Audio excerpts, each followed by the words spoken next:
бир нерсени барып тартып келдиңиз да. Анан ошону чыгарып койдуңуз. Жабырлануучу тарап ошону YouTube'дан же бир жерден көрдү да. Мен ушинтип мен туура эмес маалымат мен жөнүндө жазып коюптур, айтып коюптур, дептир деп ал тийиштүү органдарга кайрылат. Анан тийиштүү орган ошол адамга чара көрөт. Бул нерсе калыш керек. Анан ошол нерсени жоопкерчиликти блогериби, журналистиби, медиаби ошондой гана сезет да. Эми биз Next телеканалына кайрылалы. Мисалы азыр сиз айтып аткандай модель айтып атабыз да. Эгерде ошол эле макул Next телеканалы туура эмес маалымат чыгарды дейли. Чыгарган күндө ким арызданыш керек эле аларга? Жабырлануучу тарап кайрылыш керек. Негизи баягы жол жобосу кандай? Мен көрдүм, мен аброюма шек келди. Же болбосо мен ошол маалыматты ишенип калдым дагы мен. Жок, улуттар аралык касташууну пайда кылганда бир да улут кайта албайт. Кыргызстанда эгерде ошондой болгон күндө Кыргызстанда 2 статья бар да. Жөн эле ар бир Кыргызстандын 90%-ын камап койчуда 2 мыйзам бар. 2 статья бар. Бул биринчи эмненин эсебинен байыды деген. Кантип кайсы жол менен байыды деген берене. Сиз телефонуңузду качан алдыңыз, эмне себептен алдыңыз, коюңузду саттыңызбы, коюңуз кайсы жерде эле деп далилдей турган 90% Кыргызстандын эли далилдей албайт. Билбейсиң да. Чашалар менен кирешелерин далилдей албайт. Былтыр чөп саткансың, анан мурда жылы жылкың бар болчу, аны этке саткансың, анан 5 коз алгансың, аны кантип далилдейсиң да? Бул биринчи берене. Экинчи беренеси улуттар аралык кастыктуу козутуу деп атат да. Ошол эле статья менен ар бир кыргызстандыкты камап койсо болот. Жөн эле өзүңүз туруп бир түндүктүн бир диалекти менен сүйлөп койдуңуз да. Атыр батыр деп таластарга тийишип. Менин жеке аброюма шек келди да, эмне үчүн атыр батыр деп бизди ушинтип шылыңдады деп. Мисалга, же болбосо түштүктү диалекти менен сүйлөп койдуңуз да, ям деп кошуп койдуңуз. Болду. Улуттар аралык кастыктуу козутуу боюнча беренеге туш келесиз да. Азыркы маектен деле кесип алып туруп. Ооба. Тырпыр ям деп койду деп туруп кесип туруп чыгарып койсоңуз бүттү да. Айтып атат деп.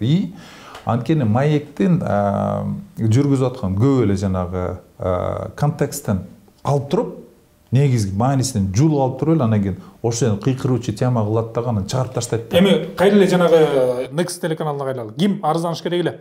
Чындап эле ошол КНБнын мурунку төрагасынын маалыматы так эмес болуп чыкты. Чындап эле улуттар аралык араздашууну пайда кылат экен. Мисалы да, ошол жагынан баары төп келген күндө ким арызданыш керек эле? Жабырлануучу тарап. Жабырлануучу тарап жок да. Жок болуп атпайбы? Мисалы үчүн Next TV'ни мен эми ага байланышым жокмун көп жылдан бери. Анын жетекчиси башка, директору башка, редактору, журналисттери башка. Мен ага негиздөөчү катарында 2007 жылы ачкам, радио ачкам, кийин телевидение ачкам. Менин негиздөөчү катарында мен эч кандай жоопкерчиликти албайм да, биринчиден. Экинчиден бул иш боюнча ошону жасаган адамдар жоопкерчиликти алыш керек. Үчүнчүдөн, как медиа эксперт катарында айта турган болсом, далили жок, жөн эле ошол эле сентябрдын историясында, тарыхындай, апрелдикиндей, дал ошондой эле Next TV'ни чыгып атат да. Маселе мындай да, эгерде эч ким арызданбай турган болсо, жабырлануучу тарап жабырлануучу жок боло турган болсо, арыздашууну алып келе берсе болобу? Мисалы, мага азыр эч ким арызданбайт. Коом пресс алып алып, улуттар аралык, диний аралык, регионалдык аралык эч ким арызданбаса, мага даттанбаса. Сиз ошону билип туруп анан кантип маалымат чыгарасыз? Ошондо болот да. Мисалы, Казакстан тарап, мисалы да, эгер Next телеканалы, мен салыштырып айтып атам, эч ким даттанбастыгына көзү жетип атат, жарыялап салды. Ал жерде чындап эле улуттар аралык арыздашууга негиз бар болчу деп коелу. Мындай болот да, биринчиден перепечатка деген түшүнүк бар да. Бул маалыматты каяктан алдың? Өзүң булак болуш керек. Булакка шилтеме кыласың да. Мына ушул Коом пресстен көрдүм, айтты, деди деп.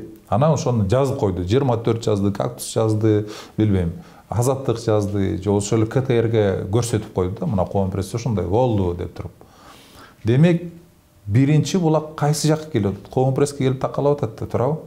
Коом прессте чыгарган маалыматка дал ошол редакция жоопту болуш керек. Анан кийин барып тигилер туура мисалы үчүн Конгресстин маалыматы туура эмес экендер четке кагыш керек. туура, мисалы үчүн ошол эле маалымат боюнча УКМКнын экс УКМКнын жетекчиси Казакстандагы казактын аскерлери Украинага согушка баратат деген маалымат чыгарып койду да.